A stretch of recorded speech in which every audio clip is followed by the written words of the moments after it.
ГСП онлайн. Городские новости сейчас. Среда, 16:00. Управление образования. Начальник управления образования комментирует проблему оповещения об активированных днях. Для северян такие дни не в новинку, особенно если ребенок учится в младших классах. Как родителям узнать, когда оставлять детей дома, а когда это будет считаться прогулом? Точные сведения о погодных условиях рано утром запрашивают в метеослужбе города. Уже затем они поступают в оборот. Значит, эта информация передается дальше ответственному дежурному введенную диспетчерскую службу, и уже далее он размещает на портале администрации муниципального образования городского округа Ухта. Также эта информация передается на русское радио, и вещание происходит.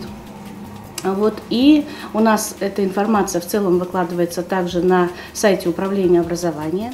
Информация для первой смены появляется в районе 6 утра, для второй – в 10. Также, помимо сайтов и радио, у родителей есть возможность позвонить в школу, где также можно получить информацию. Стоит отметить, что впервые в этом году происходит оповещение руководителей общеобразовательных учреждений, за исключением отдаленных поселков Сидью, Ярига, Водный, Боровой, Кедмин и Кедва.